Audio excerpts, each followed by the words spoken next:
thank you so much for attending today. I so appreciate your willingness to take an hour out of your time to learn about some of the things that are happening in the city of Elyria. It's a very exciting year.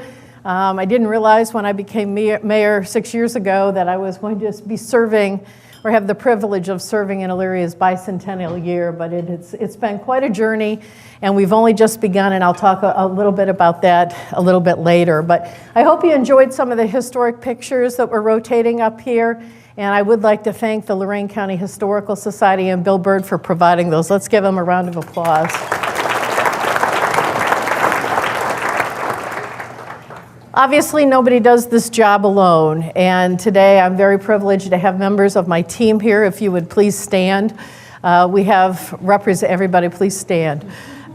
We have representatives of legal counsel. We have equal opportunity, my safety service director. We have representatives, including our chiefs from police and fire, Captain Costantino and Mr. Eichenlob. We have representatives from our water treatment plant and our utility department, Mr. Hammond from our police department. So I'm very happy to have them here and appreciate their attendance. And please give them a round of applause because you can never do this job without them.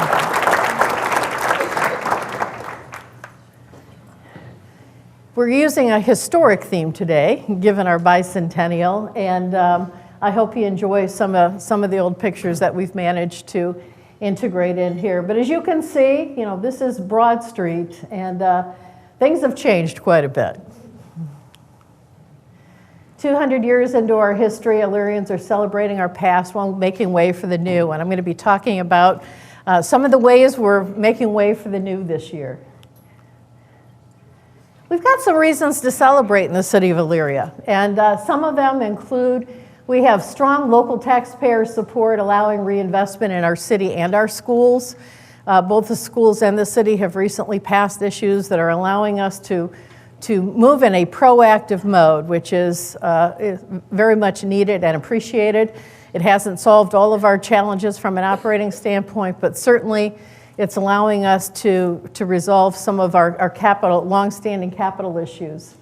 We have strong planning and resource development that's improving Elyria's infrastructure and commercial business districts, and we're going to be talking about that. New business incentives are encouraging job retention and creation, and we've got some success stories to talk about today, as well as some challenges. And we've got engaged citizens that are taking pride in their city and creating an atmosphere of support and compassion. And there's lots of opportunities to illustrate that today as well.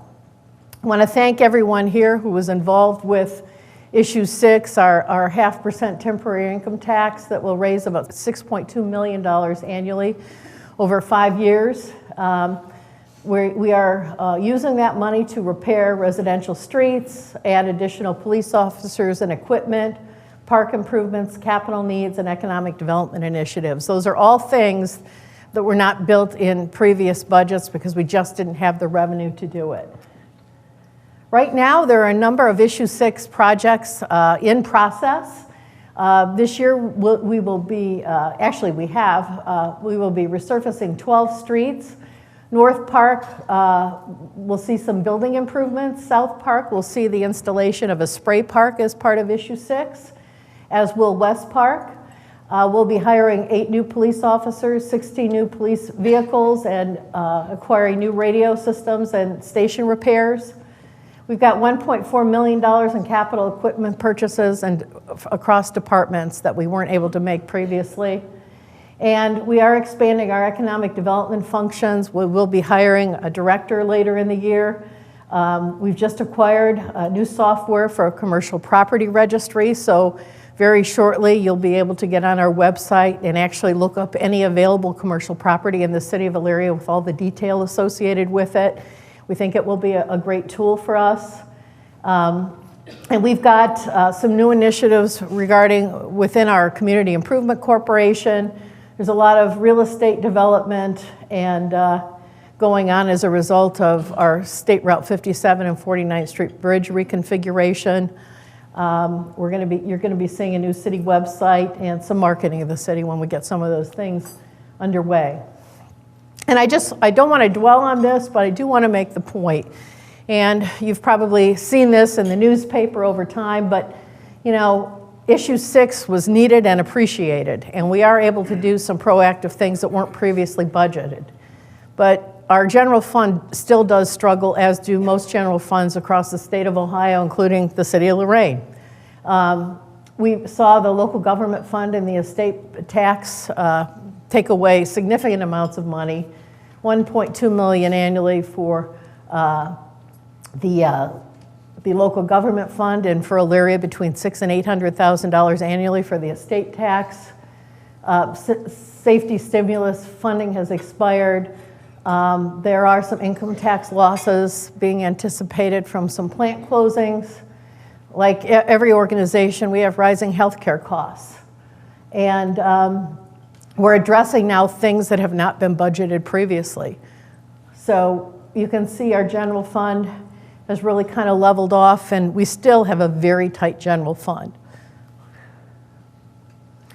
We do try to address that. We're continuing to address those things. As you know, we went through a voluntary performance audit process early in my tenure, my first term, and we're still instituting some of those measures. This past year, the city of Elyria did merge with the Lorain County Health District. That is an anticipated annual savings of about $600,000.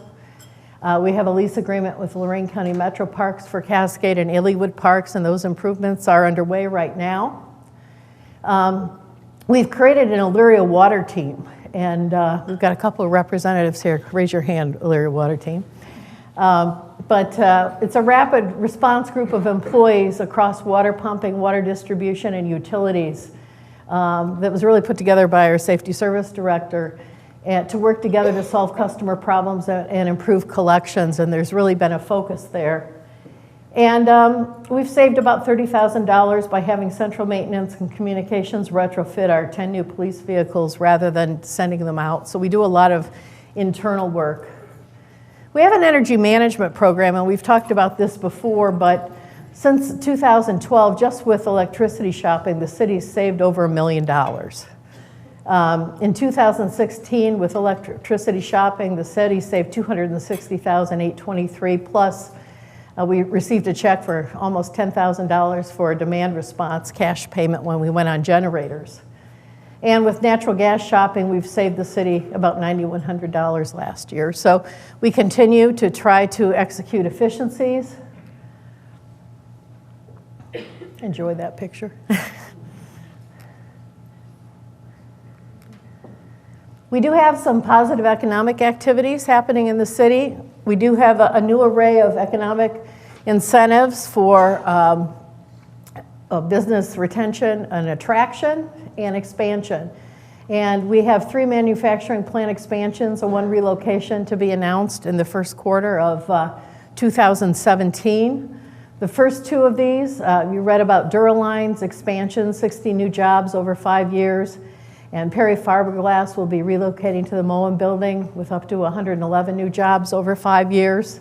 So those are good positive signs. Both of those companies did take advantage of an income tax credit, as well as one of them took advantage of another existing credit that we had in an enterprise zone.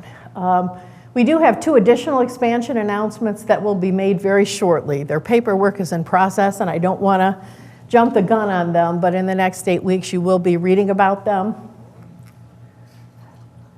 I also wanted to mention this. The city of Elyria has, as you know, across the state of Ohio, medical cannabis was passed. It is now legal, and the timeline associated with medical cannabis is that those licenses will be issued and those plants will be up and running as of September 2018. The city of Elyria has been approached by a number of these companies that will be seeking licenses.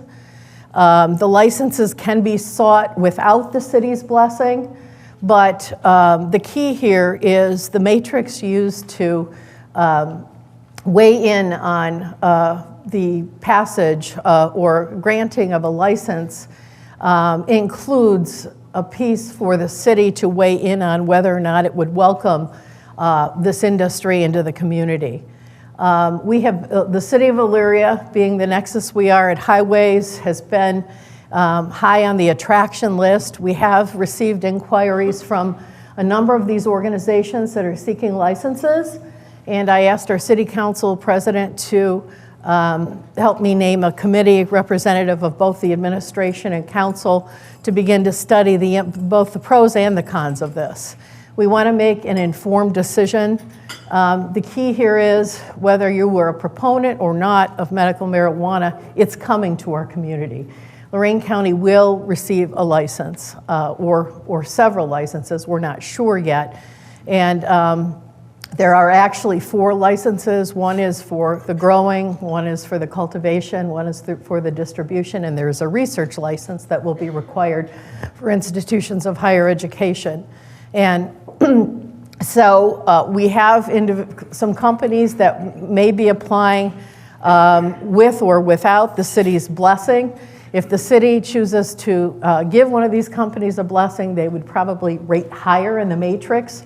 The danger is we could have a company in our community that may not have the expertise or experience to deal with some of the challenges. And so one of the reasons we really want to listen and make a careful decision about this is if we're going to have a license in the community, we would rather have a provider who has some experience and is able to answer those questions, et cetera. So a decision has not been made yet. We want to fully vet it. The first public conversation about that will actually be tonight in strategic planning at City Council. So we have invited both opponents and proponents to the meeting to kind of vet this publicly. If you have thoughts or opinions about it and you'd like to learn more, I'm learning a lot on this subject. It's not something, as most of you know, I was not a proponent of recreational marijuana. In fact, I was a very strong opponent of it. But our reality is different now. It's coming. And we have to decide how we're going to manage it. And so there's lots of different ways to do that. We could be at the receiving end or we could be at the controlling end. And we're weighing all of those things right now. So if you would like to learn more, tonight we will have both proponents and opponents of this at City Council, and I'm sure it will be part of an ongoing discussion here shortly. But a decision will have to be made as to whether or not the city's going to take an official position on this. The licenses will be issued in early May, and those applying for licenses actually have to have real estate identified in their application before that. So they are in a very aggressive mode here, and there are a number of applicants here in the county. We've been talking about general industries for quite a while, and I'm happy to report that at the end of last year, finally with negotiations through Jobs Ohio, that the state did offer the city $300,000 for the final surface cleanup of general industries if our Community Improvement Corporation could leverage a contract with a company willing to purchase the property and expand and create jobs.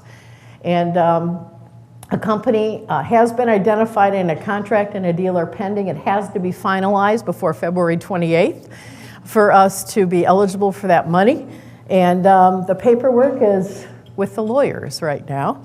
But I'm happy to report that I have every reason to believe that we'll have an announcement in the next few days and that we are going to have not only that property cleaned up in 2017, but we'll also have a company that will be in an expansion mode and we'll have some jobs created in the city of Elyria.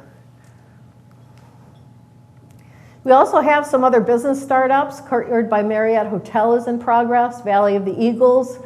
We have lots of activity over in the Chestnut Commons area, as you've read.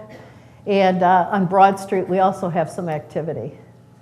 These are all examples of business activity here.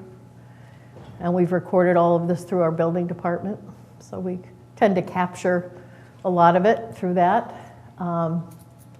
You can see there's also a number of public improvements that can be added to that list, including our Lorain County Courthouse. We have 40 new home startups in 2016. And you know, for a city that's landlocked, that's quite a bit. There still is some buildable property. That's your present City Hall. That's your old City Hall. That's our present building is part of the reconfiguration of that building.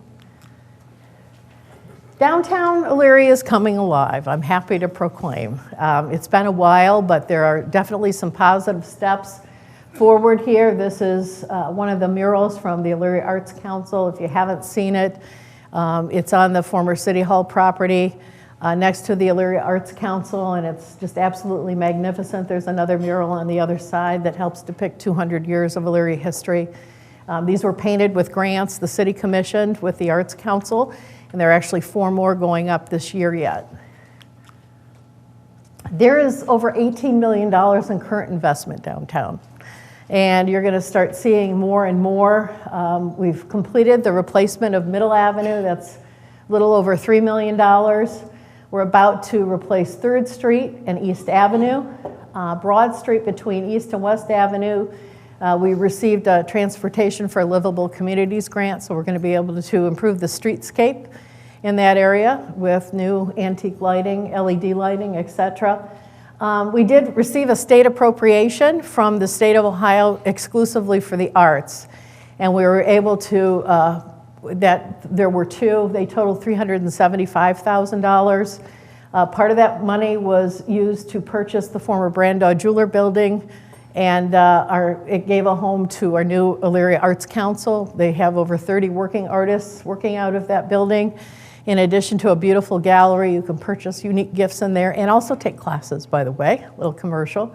But they're doing well, and upstairs, Invest Elyria is housed there as well. And then that green space next to it, we will be using part of that appropriation money to create a permanent market outside.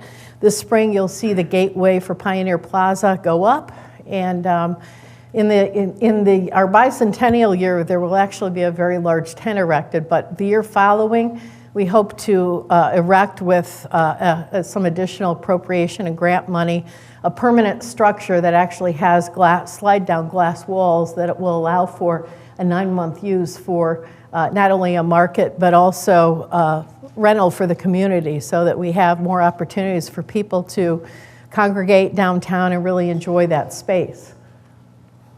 We also have a new McDonald's, as you know. These are some other investments downtown.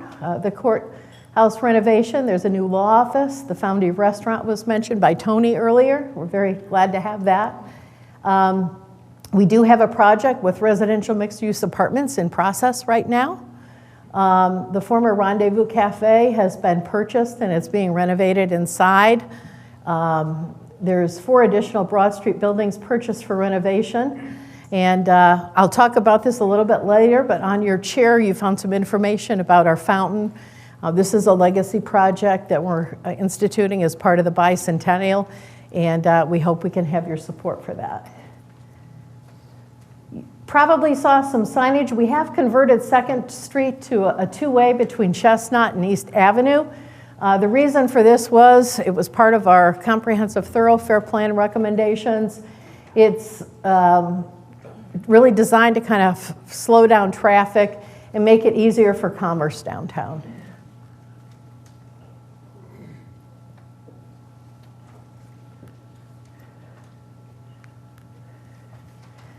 The Midway area is definitely evolving. As you know, we just completed the reconfiguration of State Route 57 and the 49th Street Bridge. The mall is in a little bit of flux right now, but it's doing well. It's still a revenue producer in our county, and we want to keep it that way. So the city has been working with mall management as well as the asset managers for this property, and we did commission a highest best use study for Midway Mall, and it was completed late last year, and is actually being used by the mall asset managers to attract a developer who's interested in investing in the property, not just maintaining it, because we know that for the mall to continue to be viable, some adjustments have to be made. And so we are trying to be very proactive about that. From what we understand, there will be a sale now in the 2nd quarter of 2017. And this is a tool to be used to attract the right development. What the mall findings were, I think the most positive news that we got out of this is when we were interviewing organizations to do the study, and there were a number of them, and we did it in conjunction with mall management and their asset managers as well, because we wanted their cooperation with this, and they were fully cooperative, was we weren't sure if the mall should be redeveloped. And we talked to 5 different organizations, and each one of them said, you have a unique situation in Lorain County and Elyria, Ohio, in that you're at the nexus of State Route 57, I-90, and the Ohio Turnpike. And that makes this property extremely valuable, that a reconstitution, redevelopment project of this property could be successful. We ended up agreeing on a firm. One of the things that we found is that with the right mixed use, and I'll talk about that for a minute, there is an opportunity for $100 million in annual new sales revenue in the area, and this is based on real-time data. $90 million in new retail, $3 million in gross residential retail, $3 million in professional medical office rental, and $2.5 in new gross hotel receipts. So with some adjustments, the area can be extremely profitable. On the downside, if we don't do it, what happens? Well, one of the things we found was that there's $892 million in residential and retail spending that's going outside of our trade area. So people are spending money. They're not spending money here. This retail leakage will continue to increase. The retail sales from existing tenants will likely continue to erode. Alivaz's approach will likely result in blight and less attractive future redevelopment opportunities. And the time to right-size Midway Mall, in our opinion, is right now. So it gives us an opportunity to act proactively. And obviously, the city is in a position to provide the study. Our next step will be to work with the asset managers are actually going to choose the developer. We will inherit that decision, and hopefully it will be one that kind of embraces some of this. It won't be word for word. There'll be flexibility because any developer is going to have their own ideas about this. But the city will step in. We do have some public financing tools that will allow for the reconfiguration of this area, and we do intend to use them. So the recommendations were to redevelop to a smaller retail and mixed-use town center-like attraction, keep JCPenney as an anchor, recruit retailers like Gordman's and TJ Maxx. JCPenney's is doing very well on a national basis. Some of the other anchors are not. So some of the other anchors, without mentioning them, have not been planned around for obvious reasons, not just here locally, but nationally. Add entertainment like Alamo Draft House or Studio Movie Grill or Round One Bowling. Relocate some businesses from across the street. And then there is a market for 240 new Class A market rate apartments, 80-room limited service upper mid-scale brand hotel, and about 260 square feet of Class A office building space. So that is part of the recommendation here. This is what this could look like. So basically the configuration, which shouldn't be taken literally because it won't look like this when it's done, but the whole idea behind it is to build around JCPenney out towards the highway so that you've got more visibility and more cross-pollination of those businesses. So the city's role at this point, we will facilitate collaboration and cooperation among separate property owners, the City of Elyria, the mall asset managers, and the future developer. One of the additional challenges is not all of the properties are part of this portfolio. There are individual owners of, for example, Sears, Dillard's, and Macy's. And so we need to get everybody rowing in the same direction. This plan has been shared with those folks. They understand what the intent of the city is. And we're hopeful when we identify who the ultimate larger developer will be that we'll bring those folks together again to talk about the future plans and how the city can step in with some infrastructure incentives. And then if you'd like to learn more, I've just touched on it, you can go to the city's website. The full study has been posted on the city's website. There's some other happenings in the Midway area. Again, we've completed the $23 million reconfiguration of State Route 57 and the 49th Street Bridge. The city will acquire some property from ODOT as a result of this, and we're working with them right now, along with some entrance improvements to that area. The city is responding to development projects and inquiries related to the open land. We are getting those, and that's good news. There is a new Courtyard by Marriott hotel being built right now, and the old Mountain Jacks property, everybody says, what are you going to do with that? Well, the owner of the property did donate that property to the city's Community Improvement Corporation, and we will be issuing a request for proposals on that property to rebuild that property. It'll likely be maybe a sports bar or restaurant to service the newer hotels over there. They do have some food capability, but they don't have full service restaurants in them, so this would help serve that clientele over there. This is kind of a fun project. Most people don't know this is about to happen. It's not city funded, it is ODOT funded, but we are going to see the reconstruction of the bridge located over State Route 57 and West River Road. It is going to be much more attractive than what we have now. You've all read a little bit about Chestnut Commons. Development will continue to stress the area as housing starts to the east and commercial and retail development towards 480 continue to push forward. To be honest with you, as mayor, I'd love to encourage the development in the mall area and downtown, but this area is going to develop no matter what we do, and we really have to figure out how we're going to manage all that.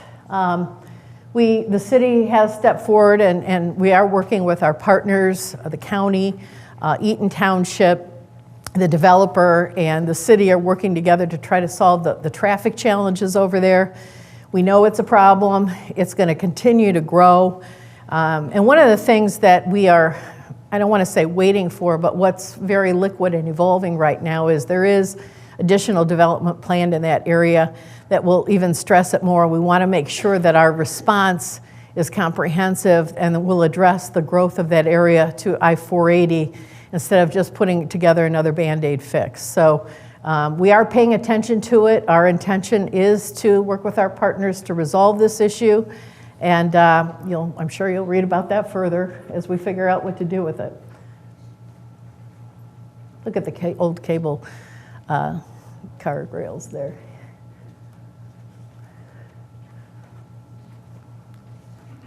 We are making quite a few infrastructure improvements, and our city engineer is here. If you have some questions about anything I'm about to cover, Tim, why don't you raise your hand?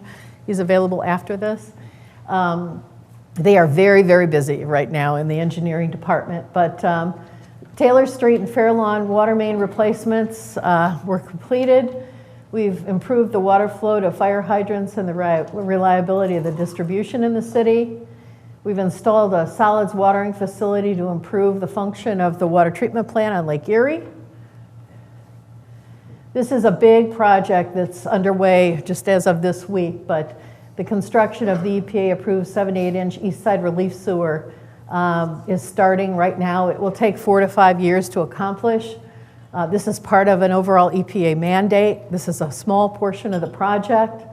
The first phase will begin at Gulf Road near the wastewater treatment plant and go to Whitman Boulevard. So we're going to be experiencing some road closings and some inconvenience. But the good news is it's designed to relieve neighborhoods of backups during heavy rains and capture overflow rain volumes as quickly as possible. So we've got a lot of folks in that area that have basement issues that we hope this will take care of. So we're going to see a little bit of pain for hopefully some real improvements here. Done a lot of lining of sanitary sewers across the city, and Tremont Seat saw a major improvement with, that was the city's portion for the McDonald's project to make that improvement downtown. A lot of pavement preservation going on to make sure our pavement investments last. And the 2016 roadway program with the infusion of Issue 6 funds last year saw 11 streets repaved. And you can see some of those streets there. There's a second major project on State Route 57 and 113, but it includes the resurfacing, replacement, and traffic signalization here. And that'll be completed this summer, but it will be a nice continuation of the improvements up by the mall. These are some of the additional infrastructure improvements. Downtown streetscape that I talked about earlier, the reconstruction of 3rd Street, East Avenue, Hampton Drive. There'll be 12 residential streets. Gulf to Winbrook will see some improvements, and then there's a West Side water main improvement planned for this coming year. You may have read in the newspaper about some of our housing improvements. We've really tried to focus on our neighborhoods over the last several years, and have worked with the Lorraine County Land Bank, thank you, commissioners, and some other folks, and our neighborhood stabilization funds to take down, like Lorraine, some of our most challenged housing. You know, we don't like to take houses down, but in some cases they're beyond repair. And so far, since 2013, we've been able to take down 232 properties.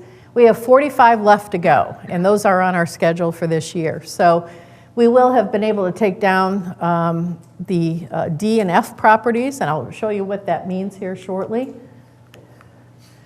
One of the things we wanted to do was kind of see how we were doing, and so thanks to a number of parties who funded a grant through the Western Reserve Land Conservancy, we had a survey done of our properties in Elyria. And we weren't sure how that was going to come out, but we were pleasantly surprised. They surveyed 17,152 structures. 96% were occupied. 96% were given a grade of A or B. 16,506 occupied structures, or 692, were given a C, and 14 were given a D. There were no occupied structures given an F.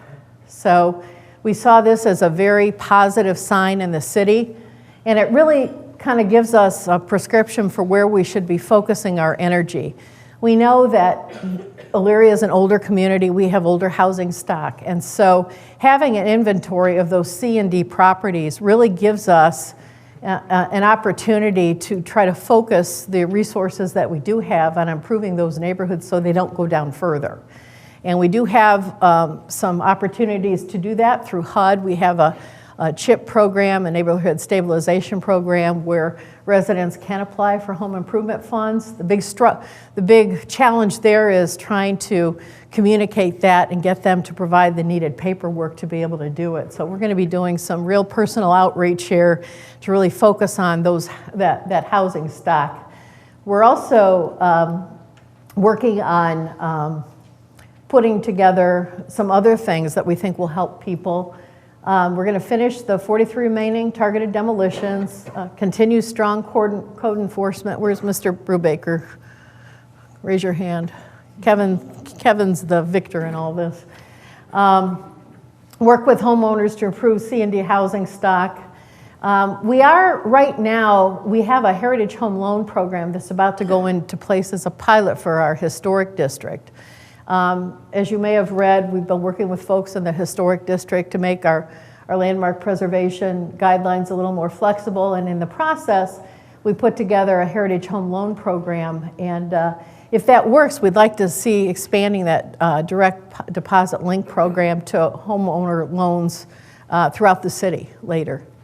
We want to expand the city's efforts to offer home improvement opportunities through discount programs with local retailers and contractors, and targeted volunteer projects, and we're working on putting together that response right now, and continue to work with our neighborhood block watches to identify and remediate issues.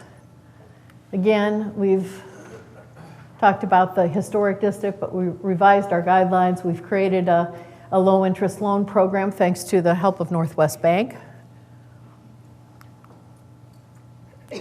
And these are some of the existing programs that are going to be used to help funnel some of those improvements into those C and D homes in our community. So We're talking about community block grant funds, both the Community Housing Impact and Preservation Program and the Neighborhood Stabilization Program. This is a huge project, but one of the things in our performance audit that was identified was the city of Elyria was losing quite a bit of revenue because we weren't properly measuring our water through our water meters. We're so antiquated and old that we were missing some water. And so one of the things that we've been working on is replacing our water meter system. That process will begin with commercial accounts this year. The city will begin the water meter automation project to replace these. It'll improve customer service, improve meter accuracy, reduce operation costs, and should increase revenue because we'll be more accurately measuring that. We'll be communicating a lot too, so people know what's going on. We do work a lot with our senior managers especially, and this year our senior and mid-level managers have taken in or are completing 13 skill builder modules to assist them in their personal and professional development as leaders. And we do use best practices, research-based programs, and they've been quite enthusiastic about it, so it's been great. Our Elyria Police Department. These are some of the statistics for 2016 compared to incidents in 2015. I don't see anything too different other than larceny, theft, motor vehicles. Lock your cars. This is obviously of concern to us. As you know, in 2013, the city of Elyria reinstituted our Narcotics and Neighborhood Impact Unit. That unit had been decommissioned. It is extremely busy, largely with opioids.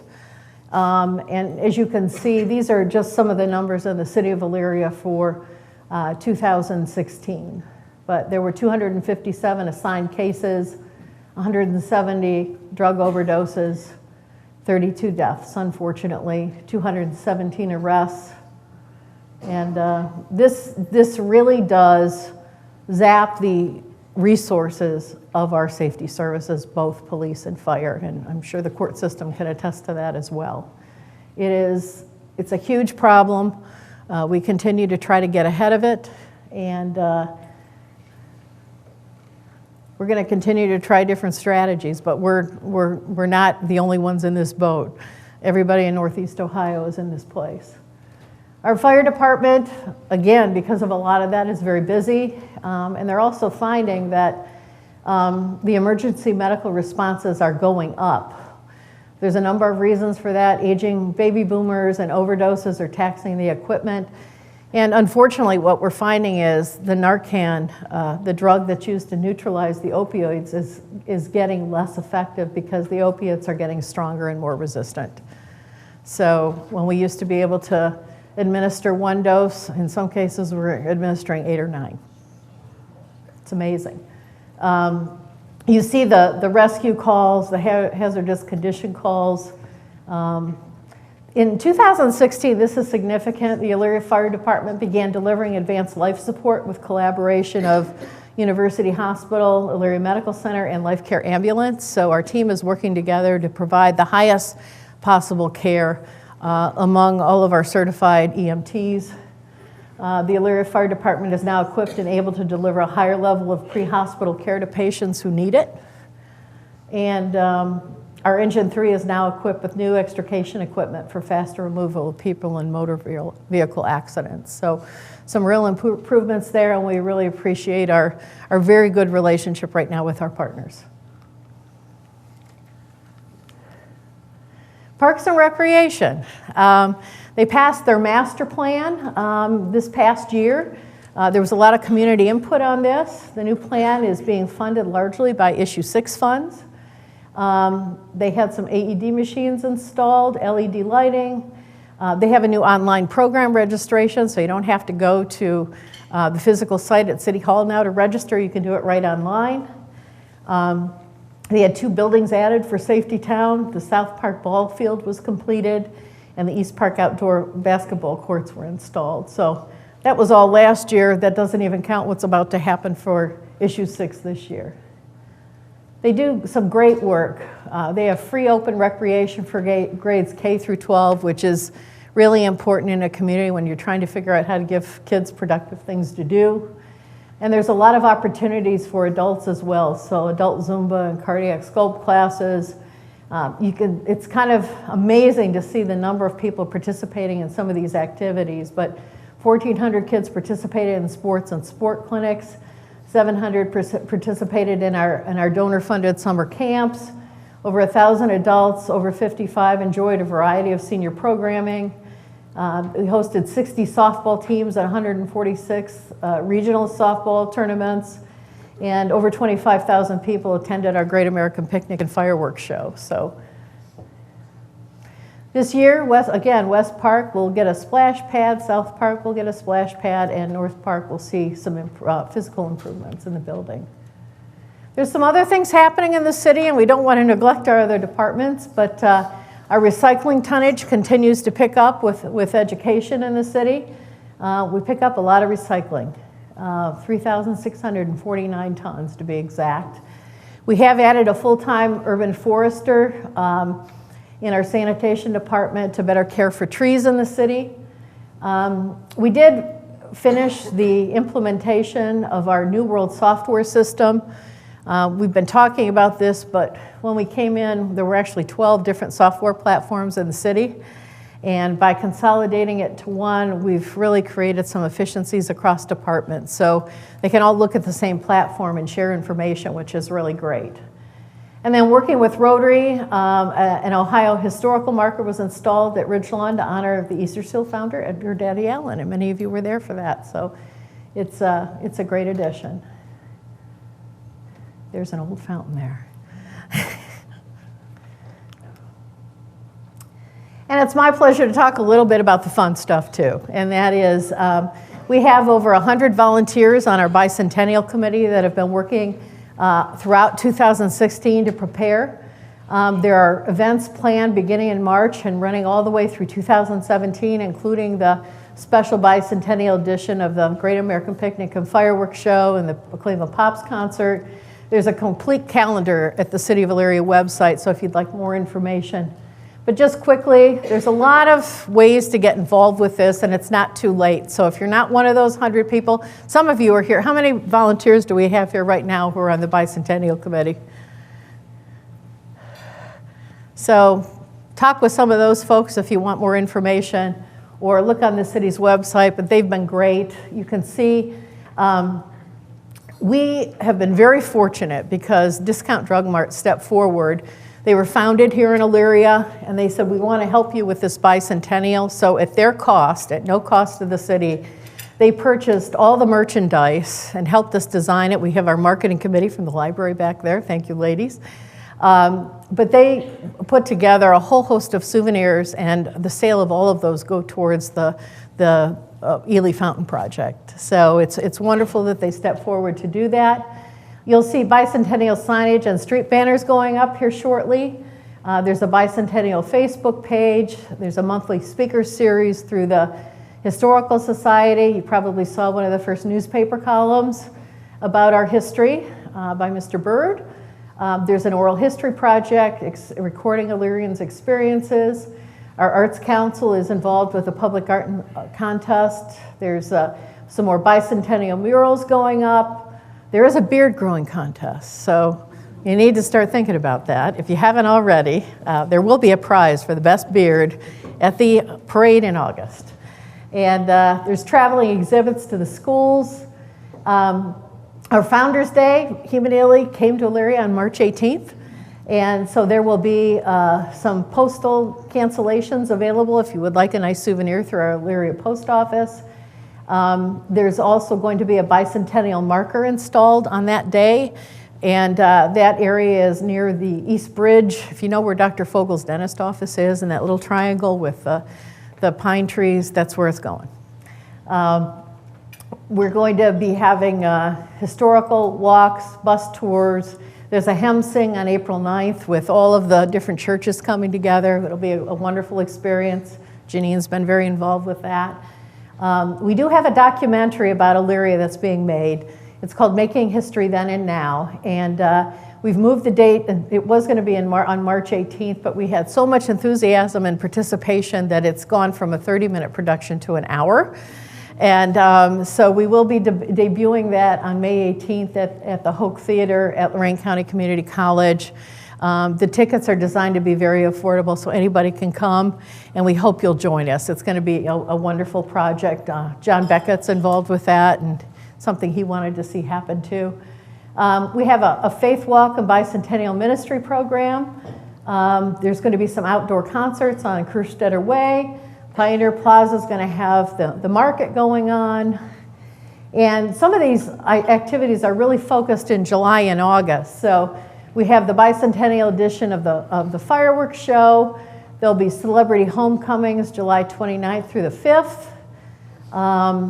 There's a bicentennial ball scheduled for July 29th, so look for tickets coming your way. All the ticket sales go towards the fountain project.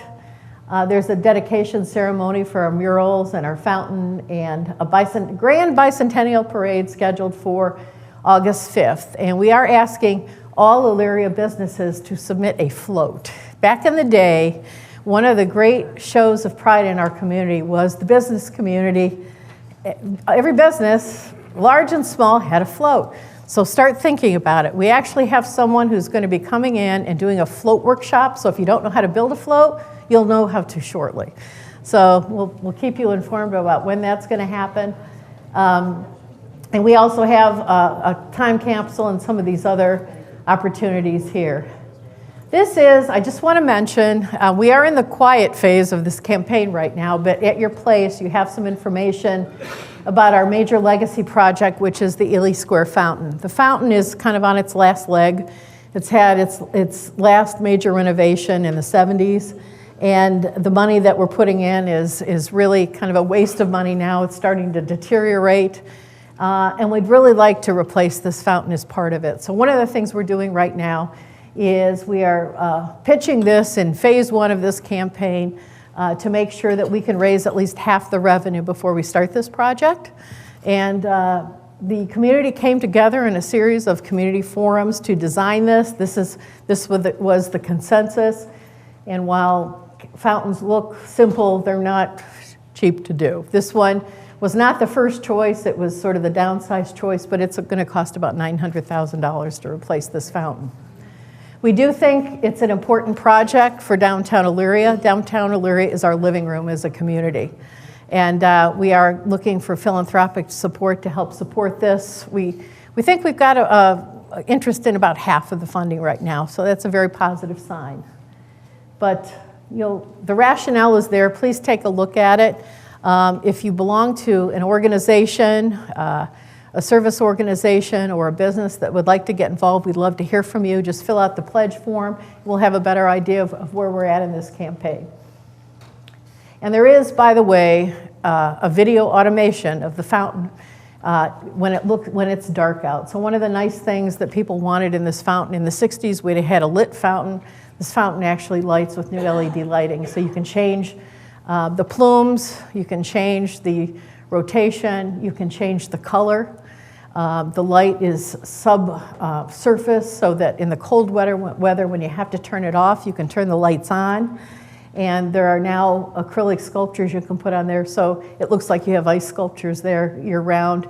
It will be beautiful, and we need everybody's participation to make this happen. So please give it some serious consideration. Again, thank you to Drug Mart. These are some of the souvenirs that you can purchase, and all the proceeds go towards the fountain. There's beer mugs and wine glasses and coffee mugs and hats and t-shirts and pins.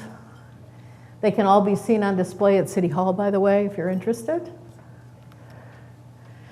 We are installing new grant-funded entrance signs at all the major entrances to the city to celebrate the bicentennial. These were done at no expense to the city. And it also gives us an opportunity to kind of celebrate our past and present with our new saying, making history then and now. So we have interchangeable signs here that will change. Right now we're celebrating the the fact that we have the first chartered high school west of the Allegheny Mountains as the then, and the now is our three-time Olympic gold medalist, Tiana Bartoletta. So those signs will change, and it's kind of a tool to kind of educate people about some of the victories. This is for those of you who collect memorabilia, we have a new commemorative plate that you could order that will be coming out. It celebrates both old and new, including our new Elyria High School, so that's kind of nice. It's red and white this year. We never had a red plate. And as you know, 3 years ago, we started giving away a key to the city. And so our first recipient was Reverend Father Charles Dietrich from St. Mary's Church.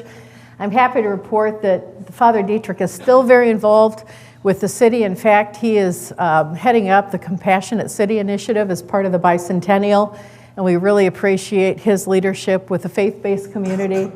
And then certainly Greg Wiley. Greg, where are you? I know you're here someplace.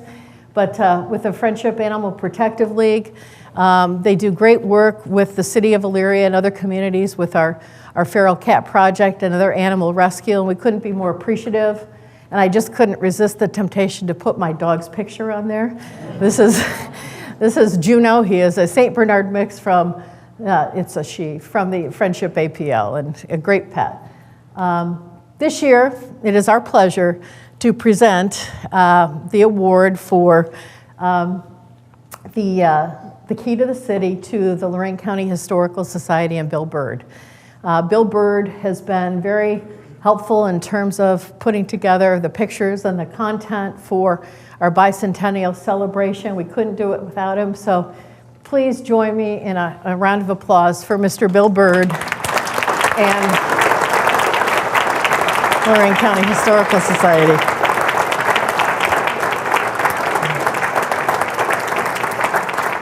Congratulations, Bill. Thank you so much. You're welcome. I didn't tell him ahead of time. Aren't you glad you showed up? Yes. Yeah. So we're just so appreciative to everything that they've done, and I wanted to give them credit for all the pictures and other things that we're doing. So that's all I have today. I'd be happy to entertain any questions or comments you have. Mr. Young? Mayor, you mentioned that there are several different kinds of marijuana, medical marijuana licenses available, and different groups have expressed interest in operating in the city. Can you tell us what would be the largest potential operator in terms of investment and employment? Sure. So we've been approached by multiple groups. The largest group is called Green Mile. They will be at the council meeting tonight. They have projected tax revenue anywhere in year one between $3 and $4 million. It is likely the state will expand that. There are 4 licenses. One is the growing, one is the cultivation, one is the distribution, and the other is a research license. And the owner of the enterprise cannot be part of the research license, so it needs to be a separate entity. In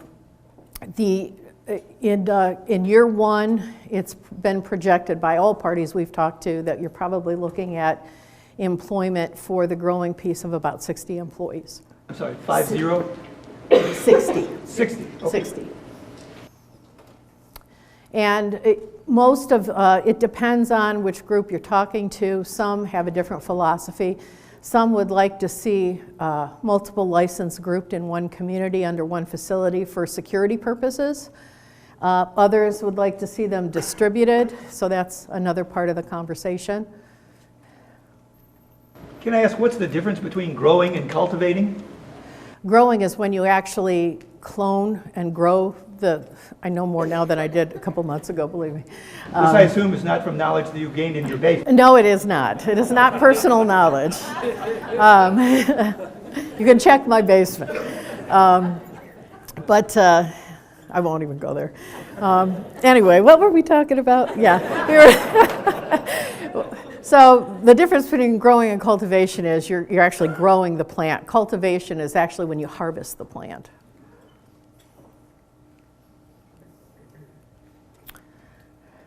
Anybody else? Would somebody who does growing also do cultivation? Yes, they could. Yes. And it's likely that, you know, there's some preferences among these different parties as to, there's some economies of scale to have 3 licenses together, the first 3 and not the research license, because they've said that it's easier to secure the property. It's very high security. Because this is a medical product, it's not available to the general public. It's available, they don't call it prescription, they call it recommendation from a doctor who's been certified to distribute it. So it's a very high security facility. The group that's going to be presenting tonight actually has done this in 3 different states and has some experience in it.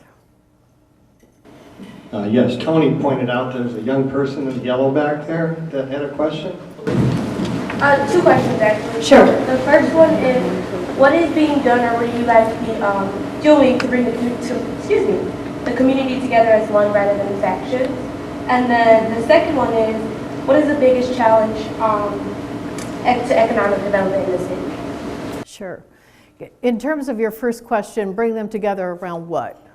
Like just bring the community together, not just like the government, but like members of the community. Well, I mean, we try to do that on an ongoing basis. So, for example, we work closely with our block watches. We have quarterly community forums that we invite residents in to share information and ask questions on a regular basis. And we try to do as much communicating as we can. We do program Cable Channel 12. We program our website. We do use Nixle. And we do have an open door policy. So anybody who has a question, I think they get a pretty immediate response from us. And if we don't know the answer, we try to find out. In terms of the second part of your question, could you repeat that again? I'm sorry. Yeah, the biggest challenge to economic development in the city. Sure. Well, her question was, what's the biggest challenge to economic development in the city? That's a big question. You know, in an urban core community like Elyria, and I won't speak for Lorraine, but it's probably similar there, we have a lot of focus on retention and expansion. So we have some older companies in the city that are in a poise to expand. And one of the challenges that we have as a city is making property available for them to do that, because we are largely landlocked. So one of the things we're doing is through our neighborhood stabilization program, when properties do become available, we're trying to acquire them so that the footprint can expand for industry here in the community. Okay, let's give Mayor Brenda a big hand. Thank you.